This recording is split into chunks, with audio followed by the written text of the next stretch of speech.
श्री गणेशाय नमः। ओम श्री सरस्वत्यै नमः। ओम श्री गुरुभ्यो नमः। ओम समस्त जन कल्याणे निरतं करुणामयं नमामि चिन्मयं देवं सद्गुरुं ब्रह्मविद्वरम्।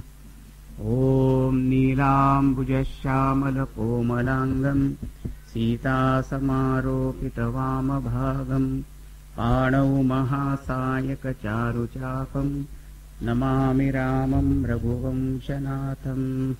ओम अतुलितबलधामं हेमशैलाभदेहं दनुजवनकृशानुं ज्ञानिनाम् अग्रगण्यं सकलगुणनिधानं वानराणाम् अधीशं रघुपतिप्रियभक्तं वातजातं नमामि।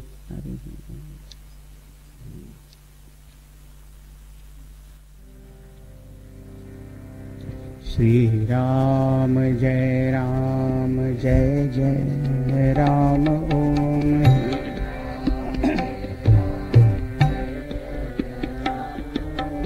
श्री राम जय जय राम।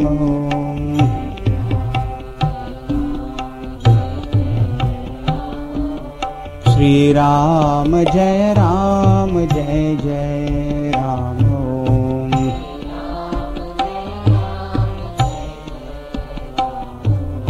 श्री राम जय जय राम। ओम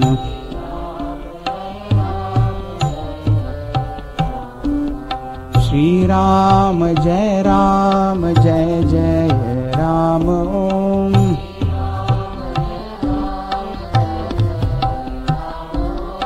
श्री राम जय जय राम। ओम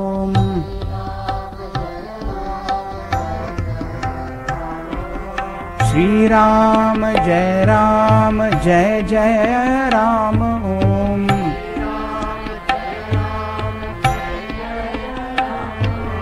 श्री राम जय जय राम। ओम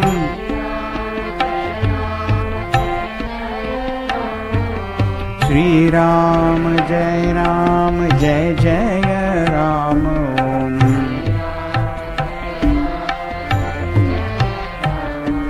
श्री राम जय जय राम।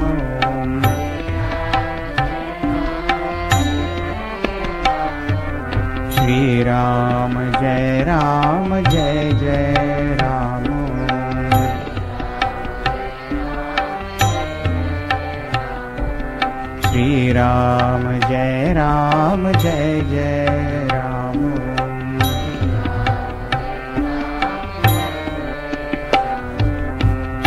श्री राम जय जय राम।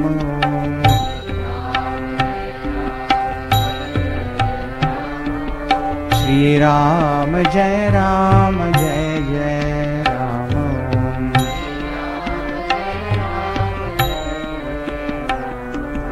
जय जय राम। ओम जय राम। ओम सियावर रामचंद्र की जय। पवन सुत हनुमान की जय। बोलो भाई सब संतन की जय। सद्गुरुनाथ महाराज की जय। आता आपण श्रीरामचरितमानसाच्या दुसऱ्या सोपानात आपण प्रवेश करू। याला अयोध्याकांड असं म्हणतात।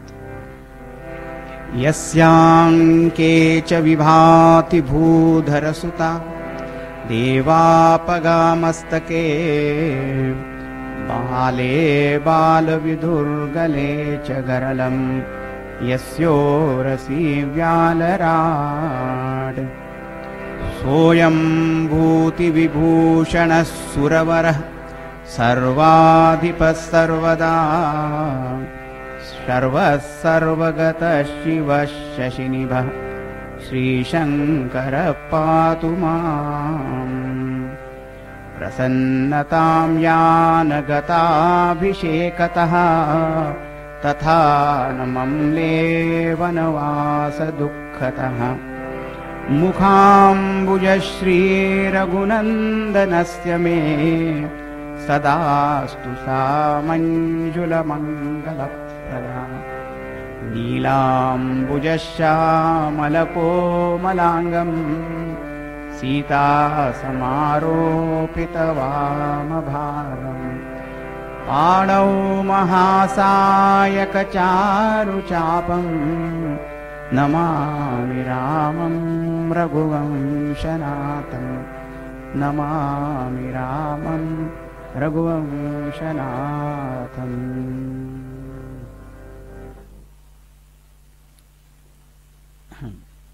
या कांडात सर्वात पहिले गोस्वामी तुलसीदासजी भगवान शंकर यांना एक विनंती करतात की श्री शंकर पातु माम, भगवान शंकर माझी रक्षा करो। आता शंकर भगवान कसे आहेत? यस्यांकेच विभाती भूधर सुता, त्यांच्या वामांगे कोण आहे? भूधर सुता म्हणजे पार्वती देवी। देवापगा मस्तके, आणि मस्तकावर कोण आहे? देवापगा म्हणजे गंगा देवी, गंगाजी। भाले बाल विधू, आणि काय? भाले आपल्या कपाळावर भाळी अर्धचंद्र, भाल विधू।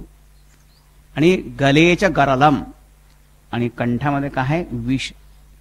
यस्य उरसी व्यालराट, आणि ज्याच्या वक्षस्थलावर पण एक सर्प आहे, सर्पराज पण तिथे आहे। स्वयंभूती विभूषण, आणि सर्वांगावर काय? भस्म धारण केलेला आहे। भूती विभूषण भस्मांग, भस्मचर्चित सदाशिव। सुरवरः, सर्व देवतांमध्ये श्रेष्ठ, सर्वाधिप, सर्वांहून श्रेष्ठ, सर्वांचे स्वामी, सर्वदा शर्वः, या सर्व जगताचा संहार करणारे पण आहे ते। सर्वगतः, सर्वव्यापी आहे। शिवः, पण सगळ्यांचं कल्याण करणारे आहे।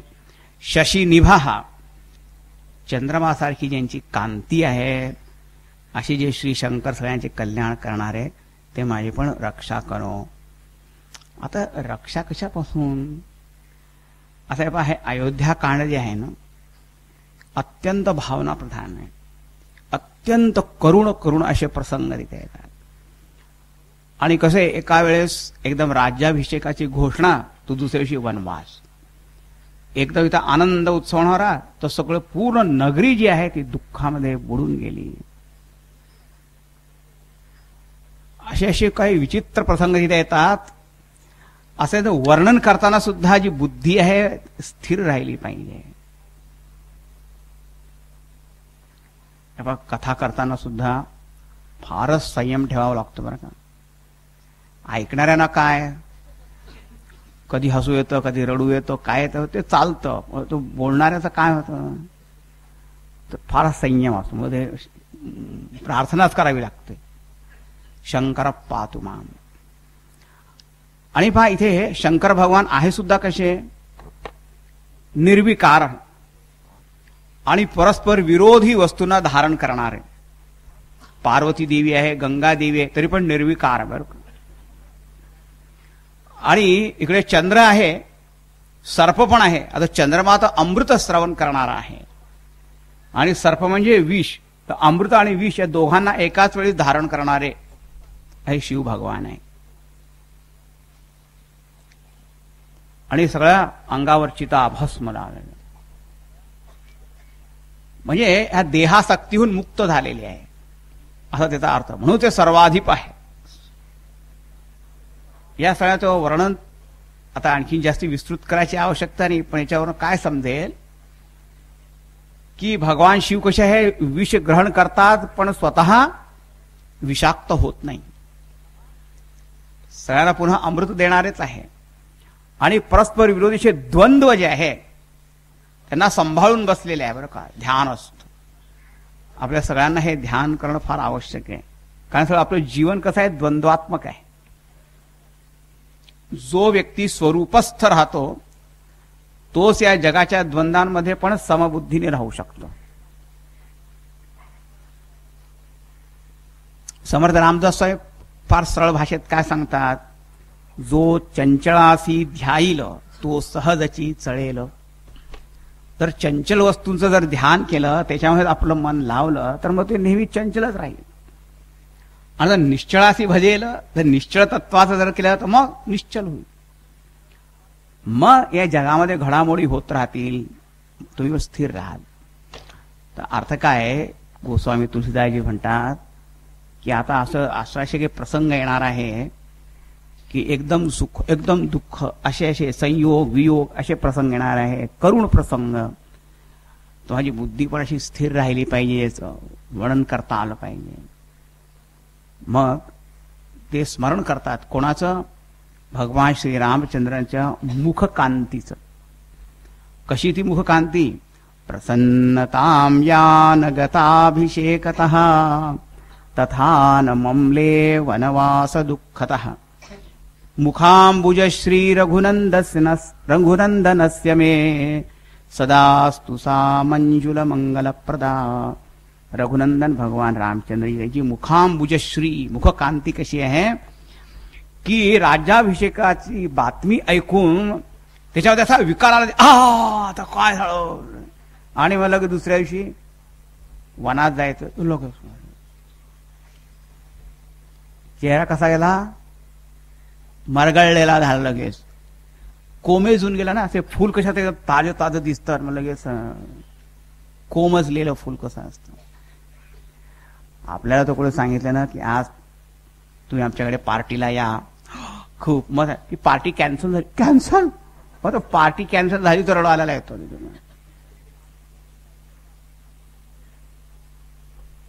तथा न ममले वनवास दुःखतः. जशी तशी होती मुखकांती, बरं का.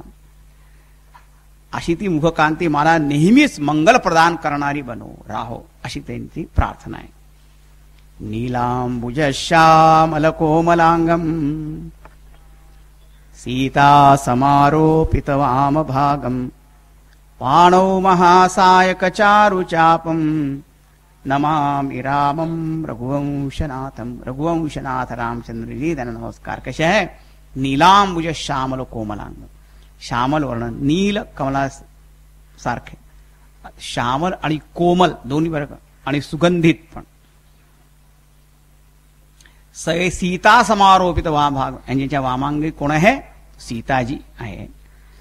पाणव महासायक चारु चाप, हातामध्ये महाधनुष्य बाण धारण करणारे असे जे रामचंद्र जे आहे त्यांना मी नमस्कार करतो. श्री गुरुचरण सरोज रज निज मन मुकुर सुधारि भरनौ रघुवर विमल जसु जोदायक फल चारि. तुम्हाला वाटलं तुम्ही हनुमान चालीसा म्हणणार आहे. हा जो दोहा आहे हनुमान चालीसाच्या प्रारंभी पण आहे. तिथे म्हणतात की आता तुलसीदासांना पण असं वाटतं आता हे अयोध्या कांडाचं वर्णन मी कसं करेन. पुन्हा म्हणतात की श्री गुरु चरण सरोज रज, आपल्या गुरुदेवांच्या चरण कमलांची रज त्या धुलीनी निज मन मुकुर सुधारे, माझ्या मनरूपी जे दर्पण आहे त्याला अगदी स्वच्छ कर. आणि मग बरनौ रघुवर विमल जस, रघुवर रामचंद्र भगवान त्यांचं सुंदर निर्मल यश मला गान करायचं आहे. मग स्वतःचं मन पण निर्मल असलं पाहिजे ना. जर यश गान करणारा अगदी कामी क्रोधी दुष्ट वासनेने संसारी वासनेने भरलेला असेल तर मग तो वास त्याच्या कथेमध्ये पण येईल. श्री बरनौ रघुवर विमल जस जो दायक फलचारी, आणि धर्म अर्थ काम मोक्ष सगळ्या प्रकारचे फल देणारं असं हे राम यश आहे. त्याचं वर्णन मला करायचं आहे.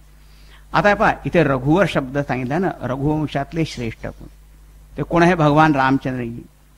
पण एक आणखी लक्षात ठेवा, या अयोध्या कांडामध्ये खरोखर दोन नायक आहे. बरोबर, पूर्वार्धामधले नायक आहे भगवान रामचंद्रजी आणि उत्तरार्धातले नायक आहे भरतजी. हा, आणि म्हणून इथे रघुवर शब्दाचा अर्थ राम पण आहे आणि भरत पण आहे. रामचंद्रांचं यशगान करायचं आहे आणि भरतांचं पण चरित्र गायचं आहे. महात्मा भरत त्यांना म्हणतात नेहमी.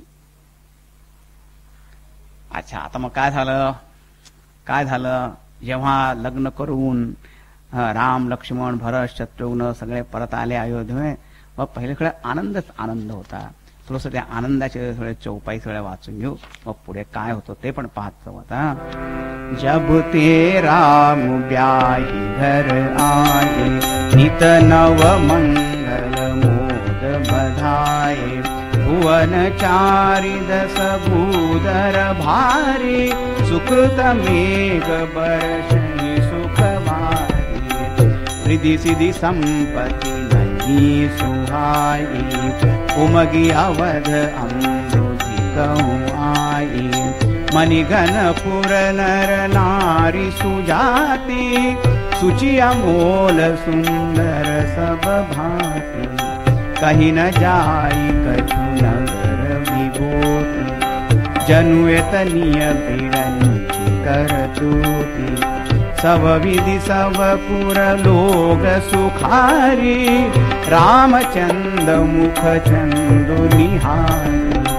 मुदित मातु सब सखी सहेली, फलित बिलोकी मनोरथ वेली, राम रूप गुणशीलु सुभावु, प्रमुदित होई देखु निरावु, सबके उर अभिलाषु अस, कहि मनाई महेशु, आप अछत जुबराज पद, राम ही देव नरेशु, सियावर रामचंद्र पवन सुत हनुमान, बोलो भाई सब संग। जब ते ब्याही राम घर आए, जेव्हापासून रामचंद्रजी विवाह करून अयोध्येत परत आले होते तेव्हापासून अयोध्येमध्ये होता आनंद उत्सव निरंतर चालले होते. सब विधी सब पुर लोग सुखारी, सर्वच लोक आधी आनंदात होते आणि पुन्हा रोज रामचंद्रांचं दर्शन. मग काय, आणि आता सीतादेवी आणि राम लक्ष्मण भरत शत्रुघ्न सगळेच आनंद देणारे. आता सगळ्यांच्या मनामध्ये एक इच्छा आहे की सगळ्यांच्या नगरवासी जे होते त्यांच्या मनात इच्छा काय आली, ती एक अभिलाषा की आता महाराज दशरथ आहे, आपल्या पाहता पाहता त्यांनी काय करावं, रामचंद्रांना युवराज पदावर अभिषिक्त करा. ते स्वतः राजा राहतील, राजा तर दशरथ महाराज राहतील, पण रामचंद्रांना युवराज पद दिलं पाहिजे. आता मला वाटतं सगळ्यांच्या मनात तसा संकल्प आला, समष्टी संकल्प झाला. एक दिवस असं काय झालं की महाराज दशरथ होते, सभेत बसले होते, पण असं थोडं मुकुट वाकडा काही झाला. मग लगेच एक आरसा त्यांनी मागवला, असं पाहिलं, असं म्हणतात. तर पाहिलं काय, पहिल्यांदा त्यांचं लक्ष गेलं की कानाच्या जवळचे जे केस आहे ते पांढरे झाले, म्हणजे आतापर्यंत लक्षच गेलं नाही. आता मनहु जरठपण कर उपदेशा, असं वाटलं त्यांना की जणू काही वृद्धावस्था जी आहे ती त्यांच्या कानात चुपचाप येऊन कधी सांगितलं. कोणाला एखादी चुपचाप सांगायचं असेल तर आपण कानात जाऊन सांगतो, ओरडून नाही सांगतो, हळूच कानात जाऊन. असं मी ऐकलंय की कानाच्या जवळचे जे काय केस आहेत ते पहिले पांढरे होतात, ते सांगतात आता तू निवृत्त हो बरं का. मग त्याच्या मनात आलं की आता मला असा उपदेश मिळतोय की आता मी सेवानिवृत्त व्हावं. आणि रामचंद्र जे आहे ते सर्व प्रकारे योग्य आहे, सबलायक, सर्व प्रकारेच योग्य आहे. मग कि नृप जुबराज राम कहू देहू, जीवन जन्म लाहू की न लेहू. आपल्या जन्माचा लाभ आपल्या डोळ्यात देखत आपल्याला जर मिळाला तर किती चांगलं आहे.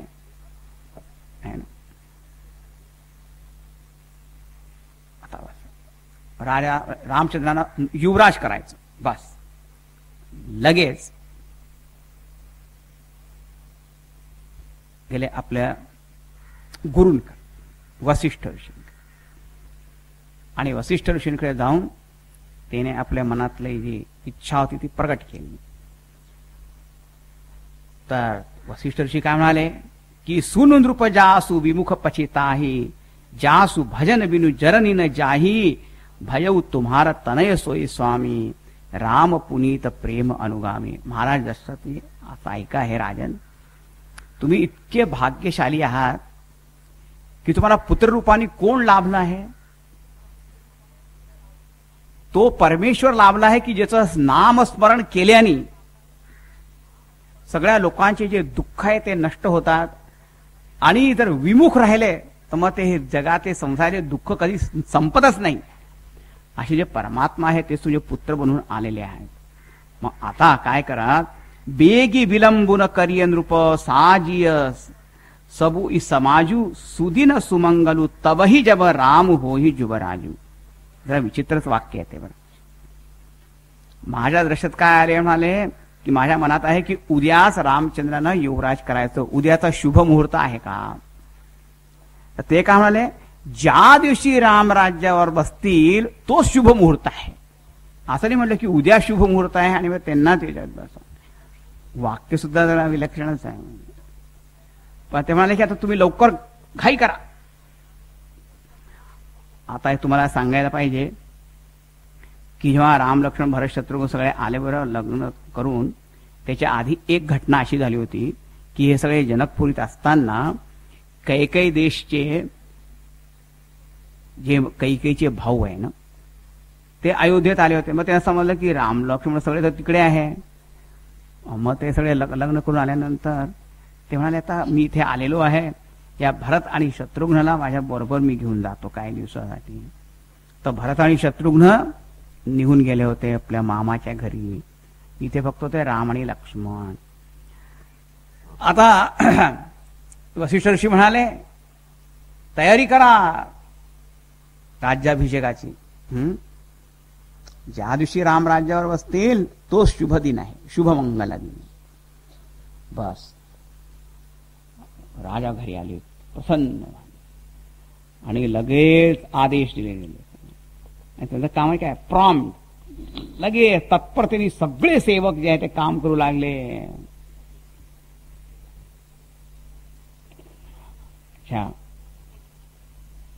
वसिष्ठ ऋषींनी सगळ्यांना आदेश दिले.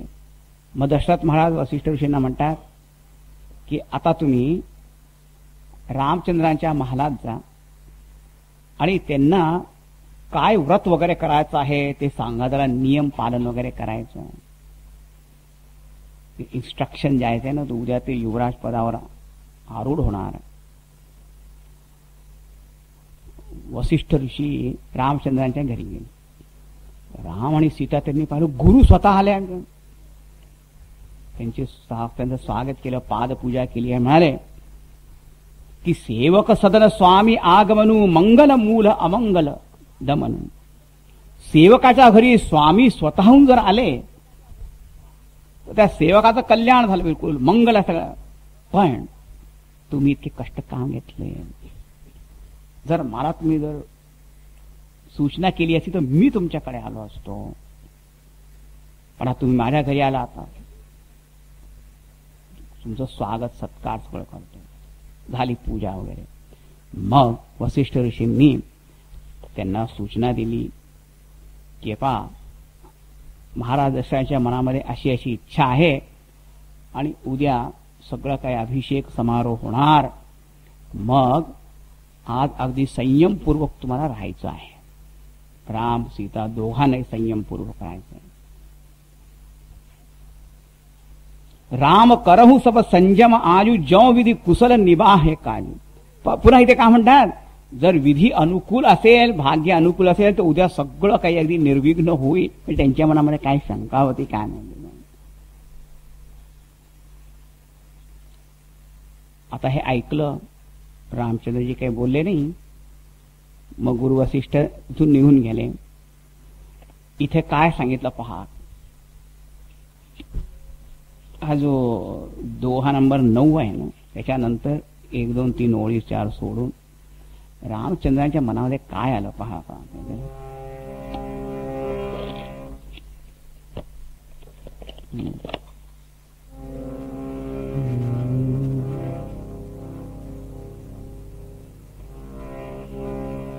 जन में एक संग सब भाई, भोजन शयन केली लरिकाई, करण वेद उपवीत बिहार, संग संग सब भय उचार, विमल वंश यऊ अनुचित हेऊ, बंधु बिहारी बड़े अभिषेक, प्रभु सप्रेम पचितानि सुहाई, हरऊ भगत मन के कुटिलाई.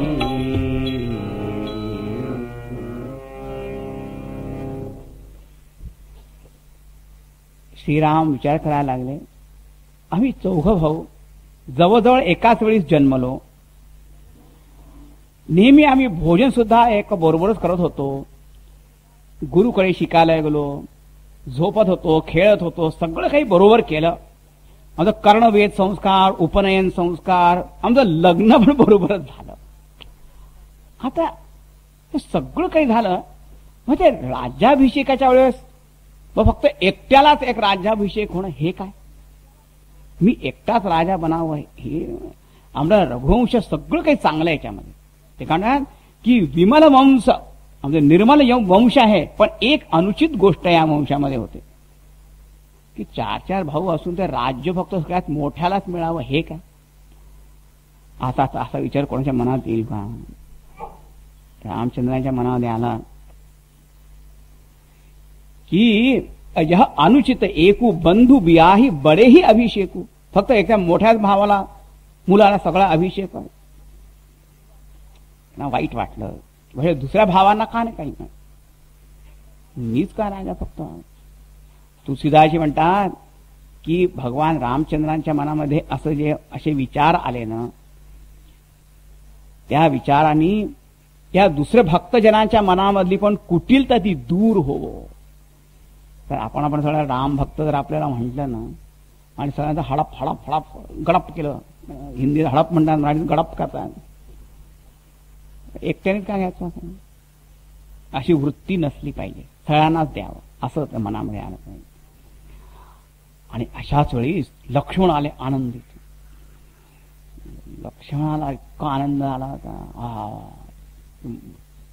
रामचंद्र आता युवराज होणार, त्यांना असा आनंद, सगळीकडे आनंद चालला होता.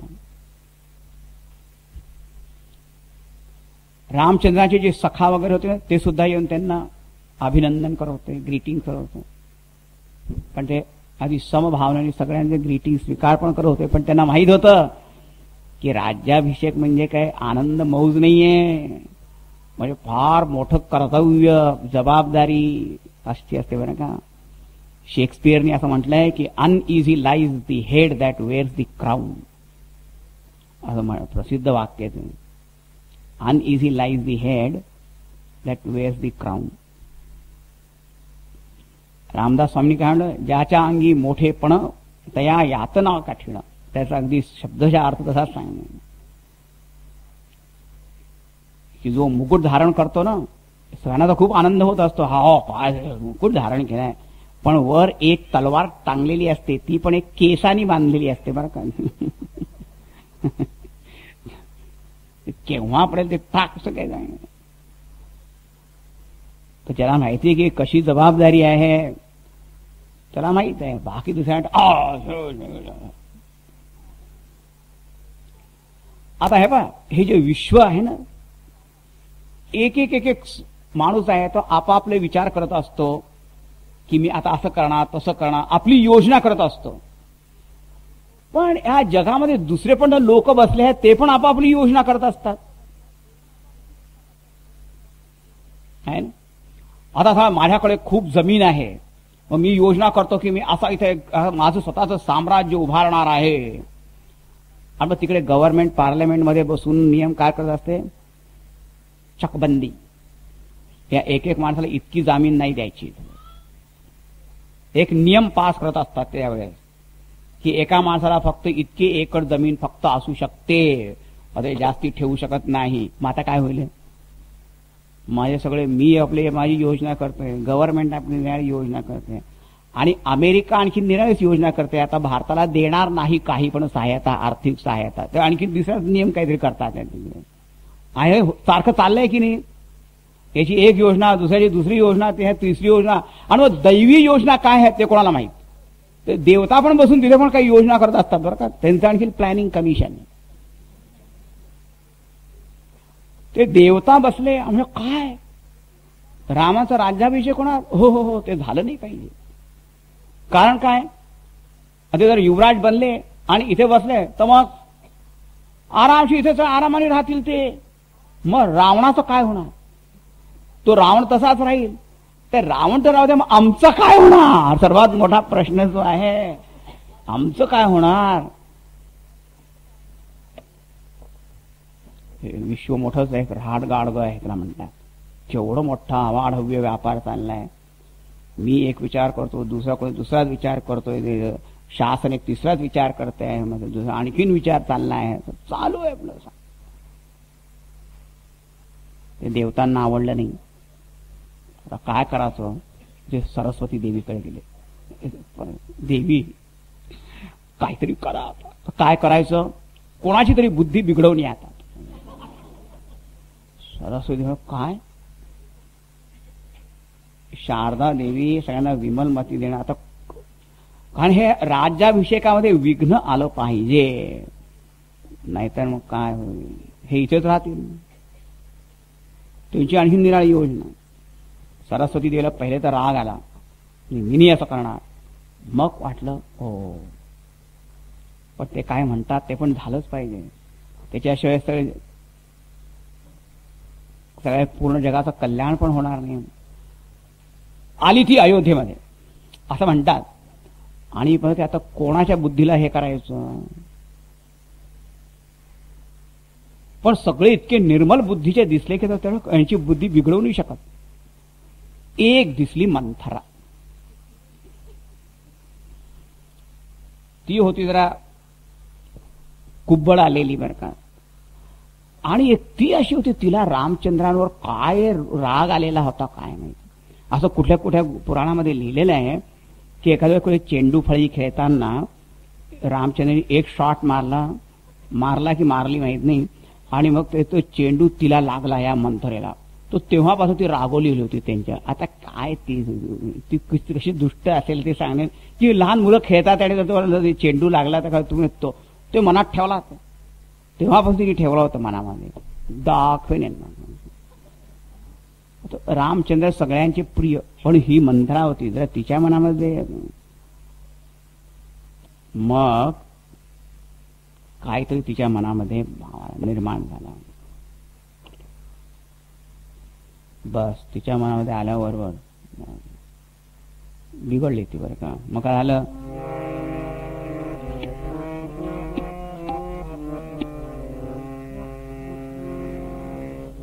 दीख मंथरा नगरु बनावा, मंजुल मंगल बाज बधावा, पूछे सी लोग काई उठाहु, राम तिलक सुनि भाउर दाहु, करई विचार कुबुद्धि कुजाति, होई अकाजु कवनि विधि राति, देखि लागी मधु कुटिल की राति, जिमि गवत कहीं देव के भांति, भरत मातु पही गई बिलकानी, कान मणि हसी कह हसियानी, उतरु देइन लेई उसासु, नारी चरित करि डारई आसु, हसी कह रानी गालु बड़ तोरे, दीन लखन सिक असमन मोरे, तब हुन भूलि चेरी बड़ी पापिन, छाड़ई श्वास सारी जन सारी। दीख मंथरा नगर मंथरा तिला जरा बाहेर इकडे फिरत पाहायला जायची, पण तिला आवडत होती, बरं का, हौस होती. पहिले तर आपल्या गच्चीवर गेली, तिथून पाहिलं काय चाललं, काय ते सगळीकडे पताका ध्वजा आरोहण चालले होते. काय सगळीकडे मंजुल मंगल बाज बधावा सगळं चाललंय आहे. हा कशाचा उत्साह. तिने पाहिलं कौसल्या राणीची एक दासी होती. तिला विचारलं, का ग काय चाललं काय अयोध्येमध्ये, तुला माहित नाहीये उद्या राम राजा होणार. काय बस दाह. आणि तशीच कैकेयीकडे असं तोंड रुसलेलं फुगलेलं.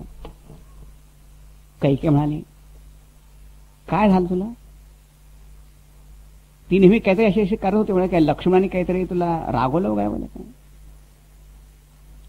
मला कोण रागवणार आहे आता,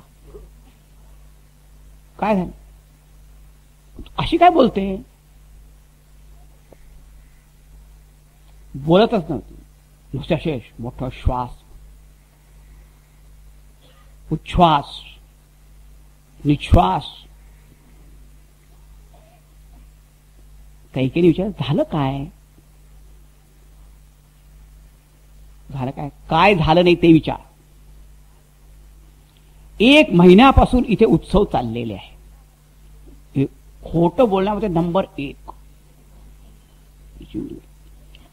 1 महिन्यापासून इथे उत्सव चालले आहे आणि तुला काही त्याचं काही बातमी पण माहित आहे का. कशाचे उत्सव. उद्या राम राजा बनणार आहे. कैकेयी राम राजा बनणार, गळ्यात ती माळ काढ, तू घे. काय चांगली मला बातमी दिली. ठेव ती माळ तुझ्या जाऊन. काय झालं. कैकेयी म्हणे, तू पहा या घरातून तोडणारी घरफोडी तू होणार आहे. निघू दे. तशी दूर उभी आहे. पण मग काय झालं, एक चूक त्या कैकेयीकडनं घडली. तशी ती राहिली असती तर चांगलं झालं असतं. पण तुझ्या मनात आलं ही अशी का झाली. तिच्या जवळ गेली, तिला हात लावला. हात कधी लावू नये. स्पर्श केला ना की हो हो हो हो काहीतरी मग सगळेच करंट लागला तिला.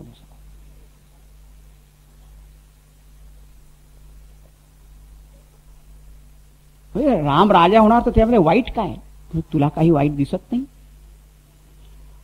राम राजा होणार, मग कौसल्या जी आहे ती राजमाता होणार. आणि लक्ष्मण तर नेहमी त्यांच्या सेवेमध्ये आहे. त्या लक्ष्मणाला डेफिनेटली प्रधानमंत्री पद काहीतरी देतील. आणि भरताला ते कारागृहात टाकतील. आणि हे तू विचार कर, भरत आणि शत्रुघ्न नसताना का बरं हा सगळा इतका घाईनी सगळं करायचं. हे सर्व एक षडयंत्र आहे, जाणून बुजून केलेलं आहे. आणि भरत आणि तुला तर कारावासामध्ये आणि यांना मात्र राज्य. आता ह्याच्या मनामध्ये यायला सुरुवात झाली. कधी कधी काय असे होतात. आणि सर्वात मोठं म्हणजे तिला काय वाटलं की कौसल्या जी आहेत राजमाता होईल, त्यांना राजमाता होण्याचं भाग्य मिळेल, सन्मान मिळेल. मंथरा म्हणाली, तुला नेहमी असं वाटतं की महाराज तुझ्यावर खूप प्रेम करतात. तू तर अशीच आहे. तुला एक नेकलेस आणून दिला, आभूषण आणून दिले, नवीन साड्या आणून दिल्या की तू खुश. कौसल्या आहे फार आतल्या गाठीची. ती चुपचाप तिने आपलं काम करून घेतलं. तिला राज्य मिळालं, तुला नुसत्या बांगड्या. आता आपण म्हणू पण तिच्या मनामध्ये विचार. If you start thinking from that stand point, मनामध्ये विचारायला लागले. आणि भरत नसताना का सगळं चाललं आहे पुन्हा ते. आणि राजा तुझ्यावर इतकं प्रेम करतात, मग त्यांनी तुला सांगितलं का नाही काही. आता तुला एवढी मोठी बातमी माझ्याकडून कळते. हे फार मोठ्या गोष्टी बरं का. तर त्या कैकेयीला हे सगळं जेव्हा ऐकलं तिला खरं सगळं म्हणजे वाटायला लागलं खरोखर आहे की मला नुसत्याच वस्तू, त्यांना राज्य, राजमाता होण्याचा सन्मान आणि माझ्यावर इतकं प्रेम दाखवा, मला काही सांगितलंच नाही आणि 1 महिन्यापासून चाललं आहे. ते खोटं आहे ते, पण मनामध्ये काय काय आणि बस झालं संगदोष. आणि त्यामुळे मग त्या कैकेयीचं पण मन जे आहे ते एकदम फिरलं. नाही तर तीच कैकेयी नेहमी म्हणायची की राम जे आहे कौशल्यापेक्षा माझ्यावर जास्त प्रेम करतात, मला आपल्या आईसारखं समजतात. आणि खरं म्हणजे ही सुद्धा महाराज दशरथांना नेहमी विचारायची की तुम्ही रामचंद्राला केव्हा राज्य देणार आहे. आता बा दशरथ महाराजांनी पण त्यांना नेहमी वाटलं की कैकेयी इतकं प्रेम करते तर तिला पण आनंद होईल, तर काय विचारायची काय आवश्यकता आहे, आपण काही गृहीत धरून चालतो बरं. आणि हे गृहीत धरून जेव्हा चालतो बस तेव्हा कुठे ना कुठेतरी त्रास होतो. एक लेसन सगळ्यांनी शिकलं पाहिजे, नेव्हर टेक एनी थिंग और एनी पर्सन फॉर ग्रँटेड. असं काही गृहीत धरून चालू नाही की हे असं होणार आहे. हा, एखाद्या नवऱ्याला पण वाटतं की मी आपल्या मित्राला घरी घेऊन गेलो जेवायला, एकदम काय आता बायकोला सांगितलं होतं, बायको सुद्धा एखाद नाराज होऊ शकते, आले न सांगता घेऊन. तुम्हाला माहित होतं का आज दिवसभर इतकं डोकं दुखत होतं, त्याला वाटलं आता आपल्या घरीच तर घेऊन जातोय. There also can be a problem.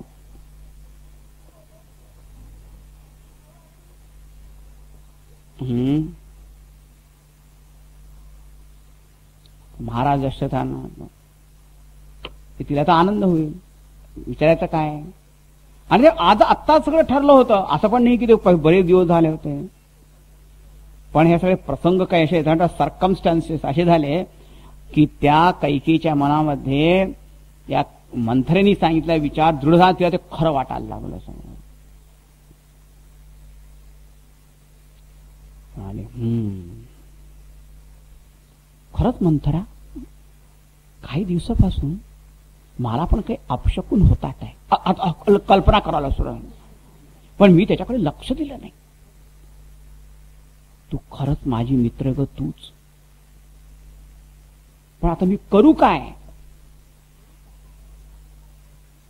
Manthara म्हणाली अजून वेळ गेली नाही, अजून रात्रभर आहे, रात्रभर काय काय करता येईल.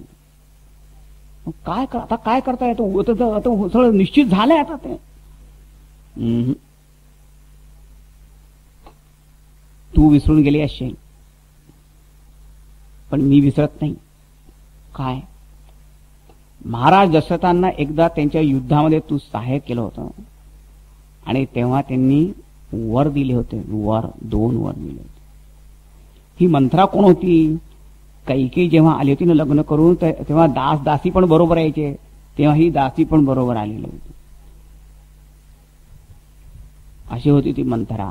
आणि मंथरा म्हणजे काय, अगदी मंथर बरं का, अगदी हळूहळू चालणारी, स्लो बट स्टेडी, हळूहळू हळूहळू जिंकणारी.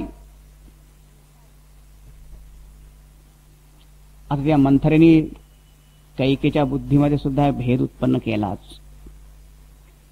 आणि सांगितलं, पहा तुला 2 वर दिले होते राजाने आणि त्यावेळेस तू काय मागितले, तू काय सांगितलं होतं, आता ठेवा, जेव्हा गरज पडेल तेव्हा मी मागून घेईन. राजाने पण ठेवून किती वर्ष झाले होते त्याला, अनेक वर्ष लोटले होते. म्हणजे खरं म्हणजे कैकेयीला पण आठवण नव्हती आणि दशरथ महाराज पण विसरले होते, दोघेही विसरले होते, पण ही आहे तिच्या लक्षात होतं. पण याच्यावर एक आठवण आपण धडा शिकतो, ते म्हणजे काय की कोणाला काही द्यायचं असेल ना तर लगेच देऊन द्यावं. कधी त्या दुसऱ्याला चॉईस नाही देऊ की तुला काय पाहिजे. तर तुला काय पाहिजे असं जर विचारलं ना तर त्रासच आहे. तुम्हाला खरं सांगतो, आपल्या रोजच्या जीवनामध्ये पण आता कोणी आम्हाला आपल्या घरी बोलतात जेवायला, स्वामी तुम्ही काय खाल, आता तुम्ही जे कराल ते दॅट इज बेटर. कारण मी अशी एखाद पदार्थ सांगेन पण तोच त्याचा येतच नसेल, माहीतच नसेल काय. काही वर्षापूर्वीच असं झालं. मिशिगनमध्ये होतो ना, एक व्यक्ती आले, कॅम्पमध्ये होता, म्हणे आज घरी जातोय, 2 दिवसानंतर परत इथे येईन मी कॅम्पमध्ये, काही तुमच्यासाठी पाहिजे का. तेव्हा तुम्ही खूप गोड वगैरे खूप खात होतो. म्हटलं गुळ पापडी घेऊन या तुम्ही. गेले, 2 दिवसानंतर आले आणि मी पण वाट पाहत होतो बरं का. इतक्या मिठाई, इतके लाडू सगळे होते, गुळ पापडीचंच नाव नव्हतं त्याच्यामध्ये, सगळ्या वस्तू होत्या. पण त्याला विचार काय ते कुठे आहे. मला खरं सांगू का तुम्हाला, ते काय आहे ते मला माहीतच नाही.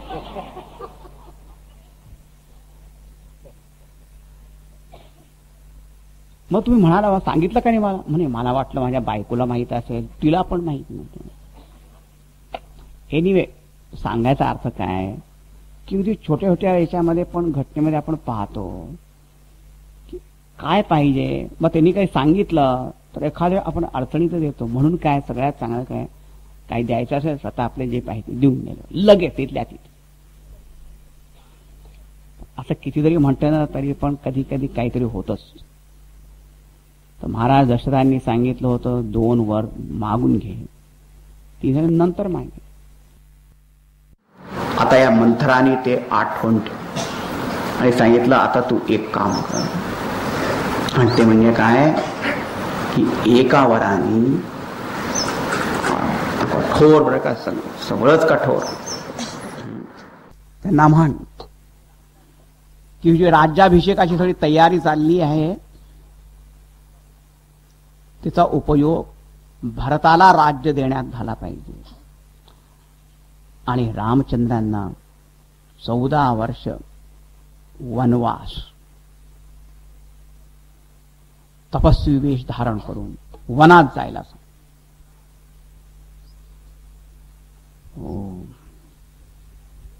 आणि ती इतकी कोटी कुटील शिरोमणी असं नाव दिलंय गोस्वामी तुलसीदास यांनी त्यांना.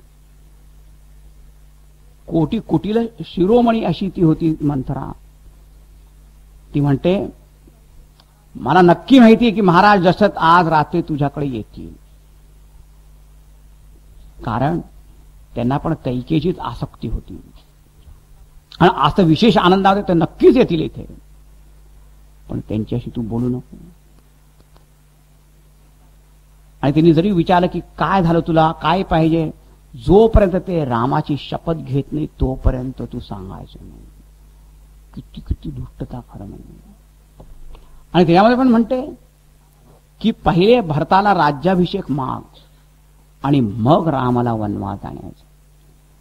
नाहीतर काय एखाद्या वेळेस राम वनवासाचं नाव ऐकलं तर त्यांचे बेशुद्ध होतील ते, तर तुला दुसरा वर मागायचा वेळ राहणार नाही. म्हणजे किती दुष्ट असेल ते तुला विचार करा जरा. आपण जरी हसो की काय असो, पण त्याचा जरा भाव तिचा पहा, तिने किती किती काय विचार केला असेल आणि सगळ्यांचं मनोविज्ञान पण किती माहीत असेल ते पण ती पहा जरा.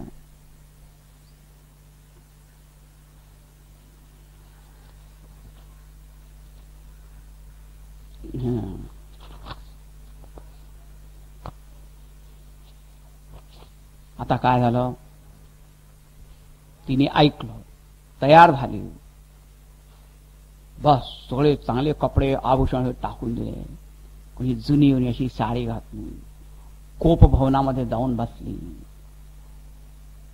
इकडे काय झालं, 24व्या दोहानंतर म्हणलंय की सांझ समय सानंद नृपो गयऊ कैकेयी गेह और गबनु निठुरता निकटकीय जनुधरी देह सने. संध्याकाळी आधी आनंदामध्ये दशरथ महाराज होते, कैकेयीकडे गेले. असं वाटतं जसं काही जणू काही निष्ठुरता आली. गवनु निठुरता निकटकीय जनुधरी देह सने. इकडे दशरथ महाराज कसे जणू काही प्रेम मूर्ती आहे आणि कठोरतेची मूर्ती कोण आहे, कैकेयी. हे प्रेम जे आहे कठोरतेकडे चाललं आहे असं वाटतं. आणि तिथे गेले आणि गेल्याबरोबर जेव्हा ऐकलं की कैकेयी कोप भवनामध्ये आहे, ते ऐकल्याबरोबरच महाराज दशरथ हे निस्तेज झाले. आणि ह्यावेळेस गोस्वामी तुलसीदास यांनी पण फार कठोर शब्द वापरले. ते काय म्हणतात, कोप भवन सुनी सकुचेऊ राहू, भय बस अगहुड परई न पाऊ. एकदम भीती, पुढे पाऊल पडत नव्हतं. इथे म्हणतात पहा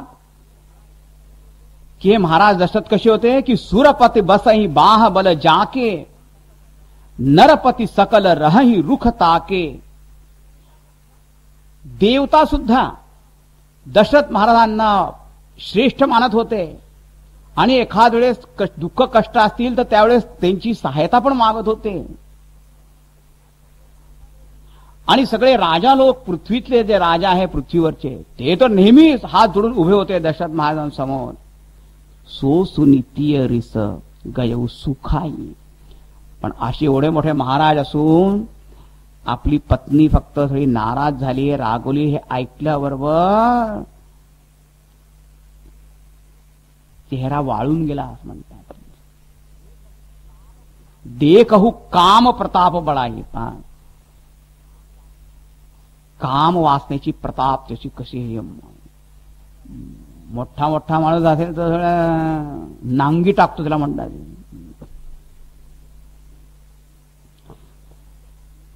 सूल कुलीस असी अंग निवारे, ते रथिनाथ सुमन सर मारे. हे शूरवीर पुरुष युद्धभूमीमध्ये मोठ्या मोठ्या अस्त्रशस्त्रांचा आघात सहन करू शकतात, पण कामदेवाचे पुष्प बाण जे आहे त्याला सहन करू शकत नाही, घायाळ होतात त्यांनी.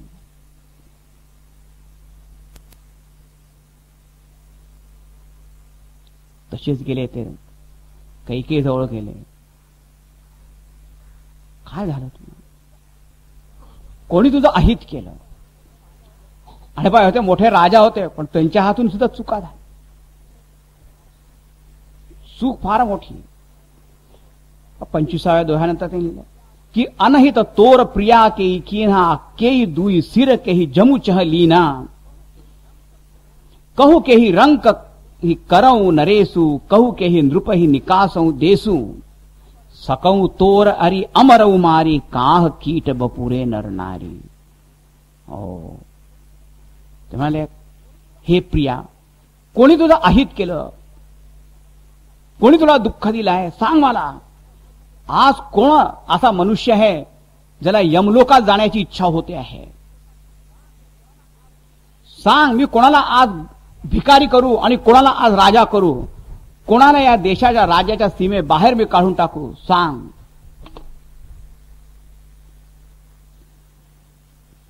मी देवतांच्या सुद्धा युद्ध करू शकतो, त्यांना पण मारू शकतो. मग हे कीट बपुरे नरनारी हे कुठले? नरनारी किड्यासारखं म्हटलं त्यांनी आपल्या. अपराध अपराध, कोणी पण अपराध केला तर चालणार नाही म्हणतो. हे बा, एक कोणी महाराज आपली पत्नी जरी असली तरी तिच्या अधीन असं तर नाही झालं पाहिजे ना, की वाटेत जेव्हा तुम्ही राजा कराल, भिकारी कराल, कोणाला बाहेर काढायचं, तेव्हा सरासर अन्यायच होईल तो तर तिला खुश करण्यासाठी. तेव्हा सगळ्यांना कर्मफळ मिळतात बरं का, कोणी काही चुकत नाही. मग बोलतच नव्हती, जवळ येऊ देत नव्हती त्यांना. शेवटी महाराज दशरथ म्हणाले, तुला काय पाहिजे ते माग. ती काय म्हणते, मागू मागू पै कहू. नेहमी म्हणतात तुझं माग माग, आणि आजपर्यंत दिलं काही नाही. कधी दिलं नाही. एकदा 2 वर दिले होते, तेच अजूनपर्यंत मला मिळाले नाही, आणखी दुसरं कोणते तुम्ही देणार? त्यांना हसवायला म्हणे, हो तुला माहिती मी थोडा विसरभोळा आहे, तू 2 काय, तू 4 वर मागून घे. 4 नको, 2 पाहिजे फक्त, ते पुरे. पण तुम्ही द्याल की न द्याल त्याचा काय विश्वास नाही मला. तेव्हा त्याला फार वाईट वाटलं की ही आज माझ्यावर विश्वास करत नाही. तुम्हारे रघुकुल रीति सदा चली आई, प्राण जाहू बरू वचन न जाई. असत्यासारखं पाप कोणतं नाही. आणि आमच्या रघुवंशाची रीती मर्यादा आहे की स्वतःचे प्राण द्यायची सुद्धा जर गरज पडेल तर ते देऊ, पण आपल्या वचनापासून मागे परावृत्त होणार नाही, मागे हटणार नाही, एकदा दिलेलं वचन मोडणार नाही. सत्य मूल सब सुकृत सुहाय, वेद पुराण वीत मनु गाये, तेही पर राम शपथ करी आई, सुकृत स्नेह अवधी रघुराई. म्हणजे की आज मी तुला रामाची शपथ घेऊन सांगतो, कारण मला रामासारखं आणखी कोणीच प्रिय नाही. रामाची शपथ घेऊन सांगतो, तुला जे पाहिजे ते तू माग. आता जेव्हा तिने हे ऐकलं की रामाची शपथ घेतली, म्हणाले अच्छा आता ऐका. पहिल्या वर ही जी तयारी झाली आहे अभिषेकाची, रामाचं राज्य न होता माझा भरत त्याचा राज्याभिषेक झाला पाहिजे. पहिलंच मागणं जरा धक्का देणारच होतं. आणि मागऊ दूसर वर कर जोरी, पूर्वहुनाथ मनोरथ मोरी, तापस वेश विशेष उदासी, 14 बरिस रामू वनवासी. आणि दुसरा वर म्हणजे तापस वेशामध्ये रामचंद्रांना 14 वर्ष वनवास. ऐकल्या बरोबर हे त्याचा विश्वासच बसला नाही की मी जे ऐकतोय ते खरं आहे. ही बोलते ते हेच बोलते आहे की मी काही दुसरंच ऐकतो आहे. आणि ही नेहमी काहीतरी मनोविनोद करणारी आहे. कसे विनोद विनोद असं करते की ती खरंच म्हणते आहे. एकदम कवने अवसर का भयऊ, कोणती वेळेस काय एकदम झालं. गयऊ नारी विश्वास, हिच्यावर मी इतका विश्वास केला माझ्या पत्नीवर. आणि जोग सिद्धी फल समय जिमी, जती ही अविद्या नाश. पण एखाद्या वेळेस साधना केल्यानंतर इतकं फळ प्राप्त झालेलं असतं, पण एकदम काय अविद्या काय भ्रांती होते आणि त्या सगळ्या सिद्धी वगैरे सगळे कुठल्या कुठे निघून जाते. आज हे काय झालं. मला तर वाटत होतं की आज जीवनातला सर्वात धन्य क्षण आज मी पाहणार, आणि हे काय झालं.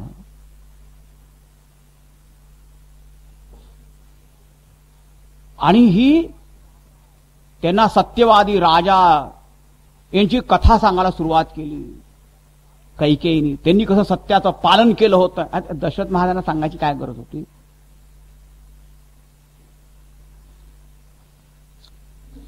त्यांना वाटलं, पुन्हा पुन्हा वाटलं होतं की बहुतेक ही नुसतंच विनोद करते आहे. पण जेव्हा त्यांना समजलं की हा विनोद वगैरे काही नाही, आधी ती जी म्हणते आहे ती सगळं तिच्या मनातलं खरोखर तसंच तिला वाटतं तेच सांगते आहे, तर राजा तो एकदम बेशुद्धच पडले. आणि तेव्हा विचारायला लागले, थोडा पुन्हा शुद्धीवर येऊन की माझी काय काय चूक झाली. पहिली चूक हिच्यावर असा विश्वास केला की हिला तर राम प्रिय आहे, आणि ही नाही म्हणायची की राम त्यांना पण फार प्रिय, दोघांना एकमेकावर प्रेम आहे. रामाने तुझं काय केलं, तुझं कोणतं अहित केलं. भरताला राज्य पाहिजे, मी द्यायला तयार आहे, पण रामचंद्राला वनवास कशासाठी. रामचे सगळ्यांचे प्रिय आहे, कोणाचंच काही त्यांनी अहित केलं नाही.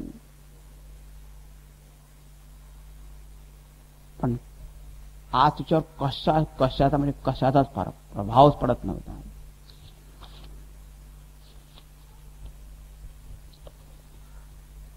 तसे बेशुद्ध पडले. आता इकडे यांना मनामध्ये काय होतं माहिती का, दशरथ महाराजांच्या आपल्या सूर्यदेवता ते नमस्कार करून प्रार्थना करू लागले, तुम्ही सूर्यवंश, आमच्या सूर्यवंश आहे, तुम्ही स्वामी. आता तुम्ही असं करा की जिथे तुम्ही आहात तिथेच राहा, सकाळ होऊच देऊ नका. कारण सकाळ झाली तर रामचंद्रांना वनवासा जावं लागेल.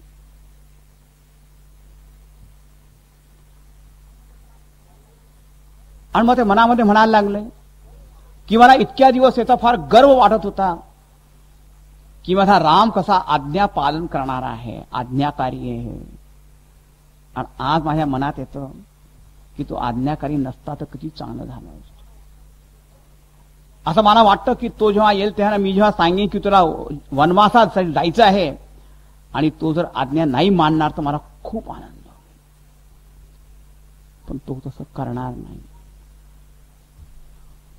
नुसतं त्यांना जर असं म्हटलं की जंगलात जायचंय, वनात जायचं आहे, बाढमित्येव वक्षती,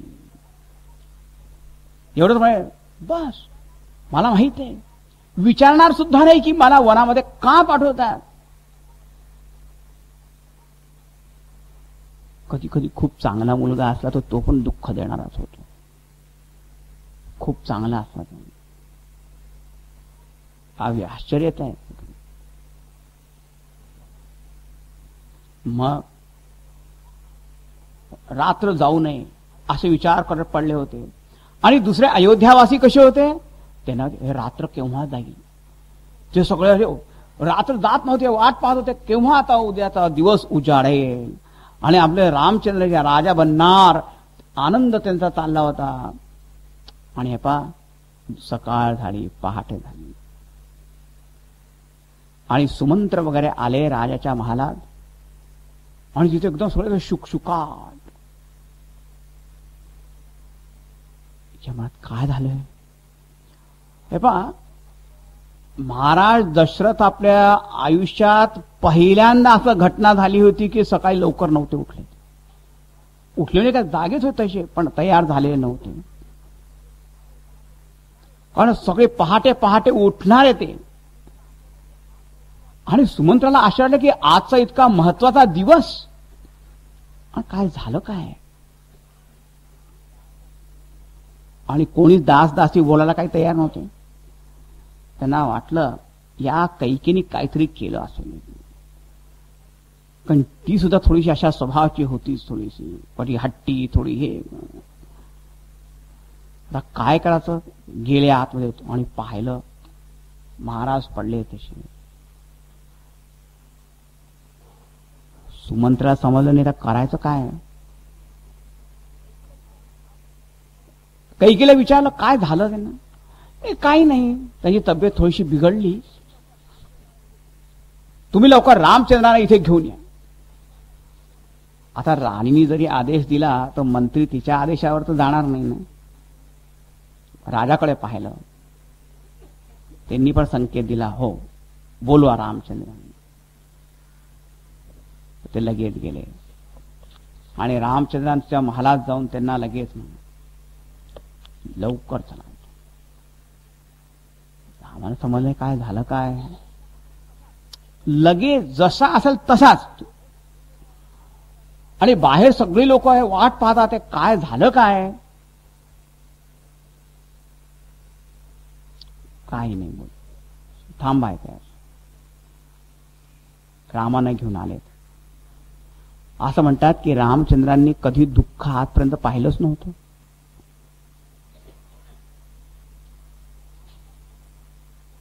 रामांना पाहिलं,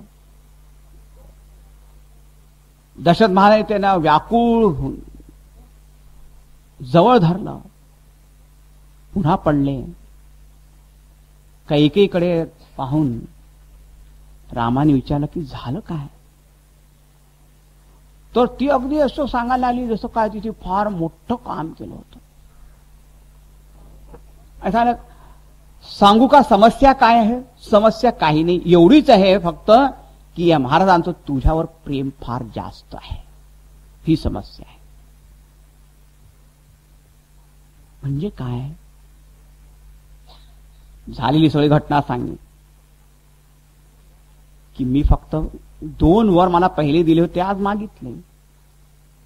भरताला राज्य आणि तुला वनवास.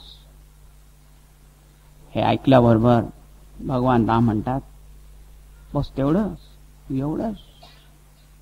फार सुंदर चौपाईतल्या आहे. 40व्या दोहानंतर 3-4 ओळी सोडून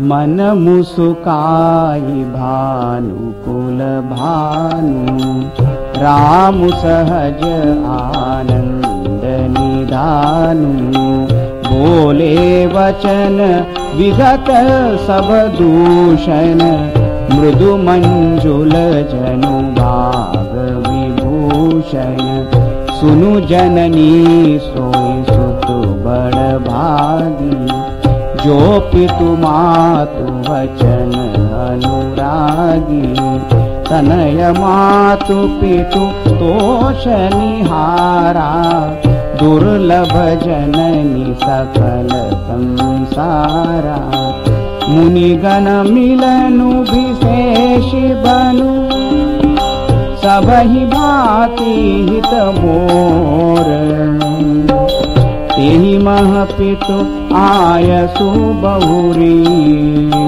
सम्मत जननी तोर सियावर रामचंद्र पवन सुत हनुमान गुरु भय सब संतन की. आता थोडस गंभीर विषय सुरू. बालकांडामध्ये तुम्ही पाहिलं की एक पुत्र धर्म काय आहे, शिष्य धर्म काय आहे, आणि तो पुत्रधर्म पण कसा, बालक आणि किशोर अवस्थेपर्यंत असताना पुत्राचा धर्म काय आहे तो पाहिला. आणि सर्वात मोठा धर्म म्हणजे काय, आज्ञापालन आणि आचार प्रथमो धर्म. बस तेवढाच धर्म आहे. पण त्या धर्माचं पालन करण्याचं फळ काय आहे की मग जीवनामध्ये जर अशा कठीण परिस्थिती जर उत्पन्न झाल्या त्यावेळेस मग स्वतःचा विवेक जागृत झाला पाहिजे आणि मग स्वतः निर्णय घेण्याची शक्ती असली पाहिजे. आता ही परिस्थिती अशी होती की रामचंद्रांना स्वतः निर्णय घ्यायचा होता. आतापर्यंत माता पिता गुरु जे जे सांगतील ते करायचं, बस एवढंच होतं. पण आता स्वतः घ्यायचा होता. आणि स्वतः आम्ही निर्णय तेव्हाच करू शकतो जेव्हा आपली स्वतःची बुद्धी निर्दोष असेल, राग द्वेष रहित असेल, पक्षपात रहित असेल, तेव्हाच निर्णय करता येईल. धर्म निर्णय. आता रामचंद्रांनी ऐकलं आणि मन मुस्काय, मनातल्या मनामध्ये थोडीशी हसले. म्हणजे एवढंच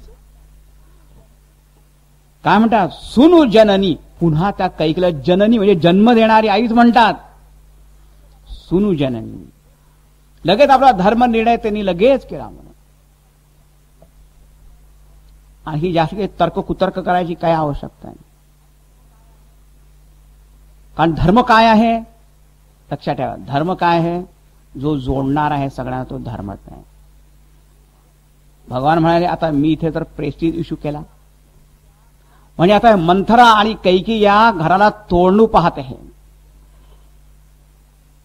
तर मी तसा त्यांना ते यश येऊ दिलं नाही पाहिजे है ना. आणि नाही तो का भांडाभांडी काय करायचं. विचार केला की महाराज दशरथांनी यांना वर दिला होता पहिले, मग तर वचन दिलं होतं, मग वचन यांनी जर दिलं आणि यांनी मागितलं तर मग ते महाराजांनी पण पूर्ण केलं पाहिजे. आणि मी त्यांचा पुत्र आहे म्हणजे मला पण त्यांना हे सहाय्य केलं पाहिजे त्या वचनपूर्तीमध्ये. जसे एखाद्या मुलाच्या वडिलांनी कर्ज घेऊन त्या मुलाला शिकवलं वगैरे, तर तो मुलगा असं म्हणे काय वडिलांनी घेतलं होतं कर्ज मला काय माहित, कुपुत्र तर म्हणेल असं बरं. सुपुत्र असं म्हणणार मी की माझ्या वडिलांनी जर कर्ज घेतलं होतं त्याचं पण त्यांना मुक्त करण्याचं कर्तव्य माझ्याकडे पण आहे. त्यालाच म्हणतात पुत्र. पुम नाम नरकात त्रायते इति पुत्र. आपल्या वडिलांना नरकामध्ये जाण्यापासून जो वाचवतो त्यालाच पुत्र म्हणतात. तर त्यांनी पाहिलं की माझ्या वडिलांनी वचन दिलं होतं, आता कैकेनी मागितलं, ते योग्य आहे की अयोग्य आहे दॅट इज सेकंडरी क्वेश्चन. पण प्रश्न त्यांनी जर तुम्ही जर दिलं आणि मग त्यांनी मागितल्यावर मग काय का कू करणं ते काही ठीक नाही. ते काही असं तरी पण दिलं पाहिजे. तर वडिलांना पण ते वचन पूर्ण करावं लागेल. दुसरं म्हणजे माझं पण कर्तव्य त्यांचं वचन पूर्ण करण्यामध्ये सहाय्य केलं पाहिजे. आणि काय आहे, आणि जर समजा मी गेलो नाही झालंय तर मग काय होईल, भेदभाव उत्पन्न होणार, आणखीन मोठे मोठे राग द्वेष उत्पन्न होते. आणि या लोकांच्या मनामध्ये पण असं वाटेल, काय वाटेल की आमचे महाराज दशरथ सुद्धा आपल्या पत्नीला वचन दिलं होतं ते पूर्ण करत नाही, मग आम्हाला दिलेलं वचन काय पूर्ण करतील, त्याचा काय विश्वास. तर राजाविषयी प्रजेच्या मनामध्ये असा अविश्वास उत्पन्न झाला नाही पाहिजे. म्हणून सगळ्या गोष्टींनी विचार जर केला तर मला वनामध्ये राहण्यात काहीच हरकत नाही. आणि दुसरी गोष्ट हे पहा, सगळ्या परिस्थिती ज्या आहे आपल्या मनाच्या अनुकूल तर कधी होणार नाही, येणार नाही, नेहमी नाही. तर जी जी परिस्थिती समोर येते त्याच्यामध्ये आपलं हित कसं आहे आणि आपला कोणता लाभ त्याच्यामध्ये आहे ते पाहता आलं पाहिजे. आपल्याला हे जीवनामध्ये शिकलं पाहिजे बरं. कठीण परिस्थिती जरी आली तर त्याच्याने माझा काय लाभ होऊ शकतो, आर्थिक भौतिक दृष्ट्या नाही बरं का, उच्च दृष्टीने. महाराज दशरथ काय मागितलं म्हणजे काय वर दिला होता, तर कैकेयीने मागितलं. आता रामचंद्र कसे पाहतात त्याच्याकडे, आणि हे पहा त्याच्यामध्ये दुःखी होण्याची काहीच आवश्यकता नाही. मी वनात जातो, त्यांनी काय होईल, तुमची जी इच्छा आहे आईची इच्छा ती पण पूर्ण करण्याचं भाग्य मला लागेल. माझ्या वडिलांनी वचन दिलं होतं त्यांना पण पूर्ण करण्याचं सहाय्य मी केलं, त्याचा पण मला लाभ मिळेल, यश मिळेल. तिसरी गोष्ट म्हणजे मी वनामध्ये जाईन तर अनेक ऋषी मुनी यांचा सत्संग मला घडेल. अत्यंत दुर्लभ आहे ऋषीमुनींचा सत्संग, त्याचा माझं कल्याण होईल. आणखी सर्वात मोठी गोष्ट म्हणजे माझा प्रिय जो भरत आहे त्याला राज्य मिळेल. मला त्याशी वाटतच होतं की एकट्याला मलाच का हे राज्य मिळावं, भरत किती प्रिय आहे त्याला पण मिळेल. तो सगळ्या चारही गोष्टी चांगल्याच आहे.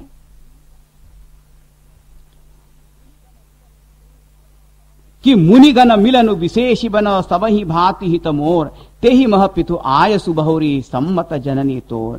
आणि भरत प्राण प्रिय पावही राजू, विधी सब विधी मोही सनमुख आजो.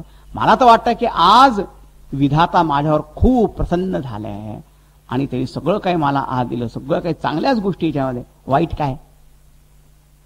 म्हणून मी तुम्हाला सांगितलं होतं की वेदांमध्ये विधी निषेधमय धर्म आहे बरं का. आणि इथे धर्माचं पालन प्रत्यक्षतः कसं करायचं ते आपण पाहायला पाहिजे आहे ना. रामांपासून शिकायचं जे आहे प्राप्त परिस्थितीमध्ये सुद्धा आपलं कल्याण कसं काय आहे ते शोधून काढता आलं पाहिजे. आणि धर्माचा निर्णय राग द्वेष सोडून आणि पक्षपात सोडून तो करता आला पाहिजे. त्याला म्हणतात धर्मनिर्णय. हा अयोध्या कांड जे आहे ना, पूर्ण अयोध्या कांड धर्मनिर्णय करणार आहे. पण हे केव्हा होईल, जेव्हा आपली बुद्धी शुद्ध असेल. म्हणून लहानपणी तो धर्म पालन केला तर मग युवावस्थेमध्ये हे सुद्धा कर्तव्य जे आहे ते एकदम निश्चित होईल. मग रामचंद्र म्हणतात की आई मला फक्त एका गोष्टीचं दुःख वाटतं. ते कशाचं, माझ्या वडिलांना असं बिलकुल या अवस्थेमध्ये अगदी असहाय्य अवस्थेत दीन अवस्थेत पाहून मला दुःख वाटतं. एवढ्या छोट्या गोष्टीसाठी त्यांनी इतकं का दुःख करून घ्यावं, आणि मलाशी ते बोलत का नाही, ते का मला सांगत नाही. माझा काही अपराध झाला का, माझ्याकडून काही चूक झाली का, ज्याच्यामुळे ते माझ्याशी बोलत नाही. ती कैकेयी म्हणते, काय म्हणते बा हे राम, तुझ्या हातून कधीच चूक होणारच नाही. You are incapable of committing mistake. असं आहे. कोणी इतका चांगला आहे तू, की तुझ्या हातून कधी चूक होणारच नाही. पण त्यांचं प्रेम तुझ्यावर फार जास्त आहे म्हणून ते स्वतः सांगू शकत नाही की तुम अपराध जोग नाही ताता. ते आईला पण म्हणाले की मग तू सुद्धा मला नुसतं सांगितलं असतं की राम वनात जा, मी गेलो असतो. म्हणजे वडिलांना का एवढं तू हे करतो.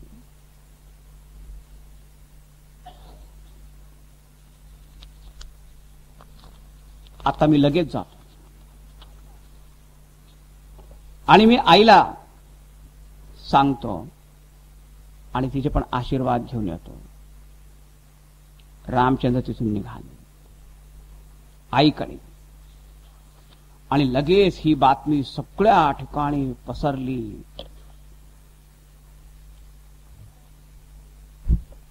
आणि पसरल्यावर व काय त्या पूर्ण अयोध्येचं सगळी काय वातावरणच अगदी पूर्णपणे पालटून गेलं. कुठे नेहमी आनंद आनंद प्रसन्नता, एकदम तिथे विषाद. सगळे लोक म्हणाले की काय झालं, देवानी सुद्धा काय झालं. आता काय असं म्हणतात की जितने मुंह उतनी बात, असे हिंदीमध्ये म्हणतात. आता काय प्रत्येक लोकांच्या मनामध्ये जे येतं ते बोलत होते. कोणी त्या कैकीला दोष देत होते की दुष्ट ती कैकी, तिने सगळं हे केलं. सगळं इतकं सगळ्या राज्याभिषेकामध्ये व्यत्यय आणलं, तिने दुष्ट आहे ती. कोणी म्हणाले काही नाही, त्या महाराजांचाच दोष, तिला जास्तीचा वेळा चढवून ठेवलं होतं ना आपल्या डोक्यावर. तिच्या अधीन झालेले होते, तेव्हा महाराजांचाच दोष आहे. आता कोणी महाराजांना दोष द्या नाही, कोणी कैकेयीला दोष द्या नाही. कोणी म्हणाले याच्यामध्ये भरताचा पण हात असला पाहिजे, हे काहीतरी षडयंत्र आहे आणि भरत सुद्धा त्याच्यामध्ये सामील झालेला असला पाहिजे. तिसरे कानावर हात ठेवले, असं म्हणू नका. भरत फार साधू आहे, त्यांच्याविषयी असं बोलू नका. मग कोण म्हणाला आपलंच दुर्भाग्य, आणखीन काय म्हणायचं. याला त्याला दोष देण्यात काय अर्थ की आमच्या जे इतके पुण्य कर्म होते ते फलित झाले म्हणून आम्हाला राम दर्शन घडलं. आता सगळे आपले पुण्य कर्म संपले म्हणून आता इथून राम इथून निघून जाणार, तर दुसऱ्याला दोष द्यायचा काही अर्थ नाही. तर आपलाच दोष आहे. मग कोणी कर्माला, कोणी कर्म, ईश्वर, कोणावर ज्याला ज्याला जे मनात वाढत ते सगळं सांगत होते. आईकडे गेले भगवान रामचंद्र, आईकडे गेले. बिचारी आई देवाची पूजा करत होती की आज माझा राम राजा होणार. देवताला प्रसन्न करत होती. पाहिलं राम तिथे आले. राम बैस इथे माझ्या जवळ आहे, हा बा प्रसाद घे, आज तू राजा होणार. आता अशा वेळेस कसं सांगायचं बरं, किती कठीण कठीण बरं. त्यावेळेस असं सांगायचं आता मला इथे बसायला वेळ नाही आणि मला जायचं आहे वनामध्ये. आता हे सांगायचं सुद्धा कसं सांगायचं, हे पहा सत्य तर बोलायचं आहे पण ते कटू सत्य आहे. आपल्या वडिलांवर दोष पण आणता कामा नये. तेव्हा भगवान कसं बोलतात ते पहा. बोलणं सुद्धा फक्त रामचंद्राकडून शिकलं पाहिजे. 52वा दोहा ना, दोहा नंबर 52. त्याच्यानंतर पहा 1 2 3 4 ओळी सोडून आईला काय म्हणतात पहा. धर्म दुरीन धर्म गती जानी, कहे उमा तू सन अति मृदुबानी. पिता दीन मोहि कानन राजू, जह सब भांति मोर बड़ काजू. आय सुबेहि मुदित मन माता, जेहि मुद मंगल कानन जाता. जनि स्नेह बस डर पसी भोरे, आनंद अम्ब अनुग्रह तोरे. बरस 410 विपिन बसी, करी पितु बचन प्रमाण। आई पाय पुनि देखी हमू, मनुजनि करसी मनान सियावर। रामचंद्र की पवन सुत हनुमान की, बोलो भाई सब संतन। धर्म धुरीण धर्म गती जानी। धर्मधुरंधर होते भगवान रामचंद्रजी। आता आईला सांगायचं आहे, तर कसं सांगितलं पहा, की पिता दीन मोही कानन राजू। वडिलांनी मला वनराज्य दिलं आहे, कानन राजू म्हणजे पहा, वडिलांवर असं दोषारोपण नाही केला। वडिलांनी मला राज्य देण्याचं वचन दिलं होतं आणि ते पूर्णच करतात आहे। आपलं वचन मोडलं नाही त्यांनी। कानन राजू ज्या सब भाती मोर बळ काली, आणि सर्व प्रकारे माझं तिथे हित होणार आहे, तर माझ्या हिताचीच गोष्ट माझ्या वडिलांनी केली आहे। आता तू प्रसन्न चित्ताने मला आदेश दे, अनुमती दे, आशीर्वाद दे। मी आत्ता जातो। आणि आपण इथे झाले बरस 4-10 14 पण म्हणे, 4 आणि 10 वर्ष किती असं वेळ हा हा म्हणता निघून जात। तर त्याला काय 14 वर्ष फार जास्त नाही। आता जाईन, 14 वर्ष संपले, पुन्हा येईन, पुन्हा तुझ्या चरणाचं दर्शन करेन। आता मला जाऊ दे।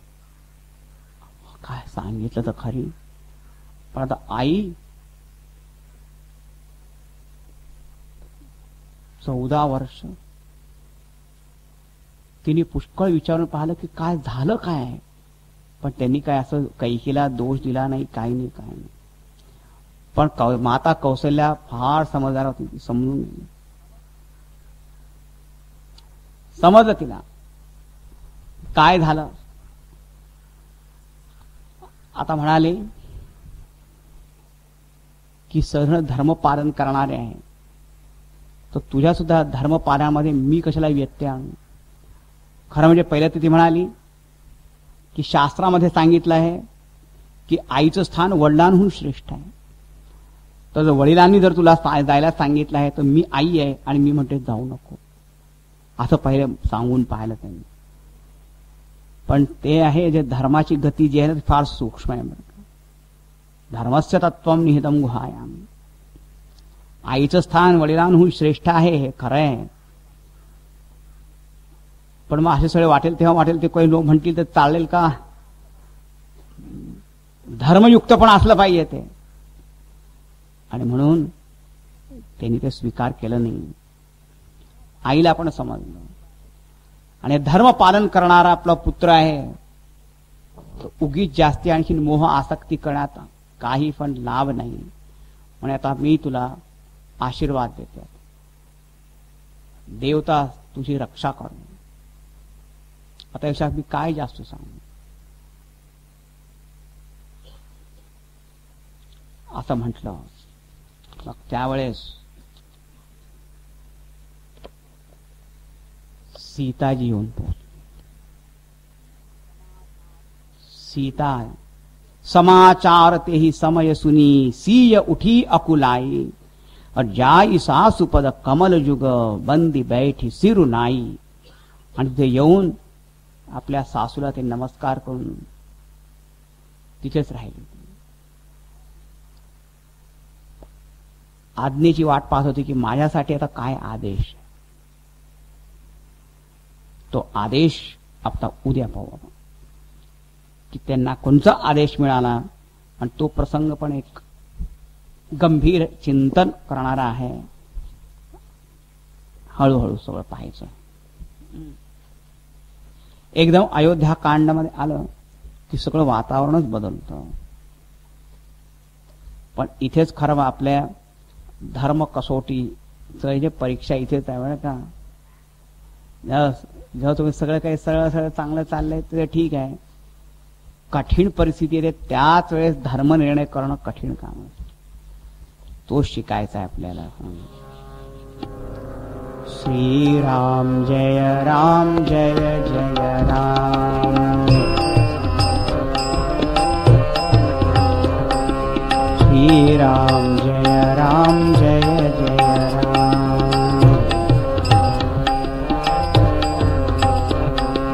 श्रीराम जय जय राम. श्रीराम जय जय राम. श्रीराम जय जय राम.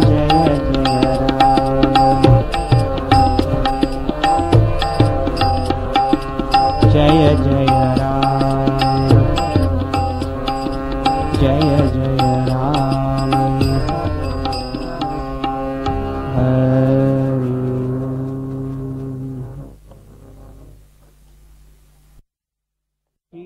रामायण जी की कीर्ति कलित ललित सिय पीकी. गावत ब्रह्मादिक मुनि नारद वाल्मीकि विज्ञान विशारद. शुक सनकादि शेष अरुसारद. भरनि पवन सुत कीर्ति की. आरती श्री रामायण जी की. गावत वेद पुराण अष्टदश. छवो शास्त्र सब ग्रंथन को रस. मुनि जन धन संतन को सर्वस. सार अंश सम्मत सब ही की.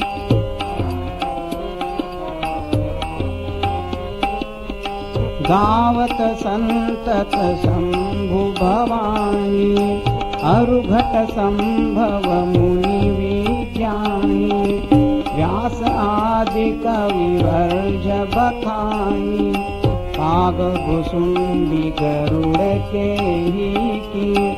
आरती श्री रामायण जी की. कलिमल हरनि विषय रस पीति. सुभग सिंगार मुक्ति जुबती की. दलन रोग भव मूरी अमीति. तात मात सब विधि तुलसी की. आरती श्री रामायण जी की. आरती श्री रामायण जी की. बोलिए सियावर रामचंद्र की जय. पवन सुत हनुमान की जय. बोलो भाई सब संतन की जय.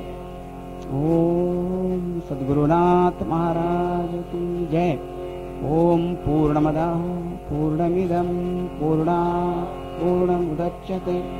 पूर्णस्य पूर्णमादाय पूर्णमेवावशिष्यते. ओम शांति शांति शांति. हरि ओम. श्री गुरुभ्यो नमः. हरि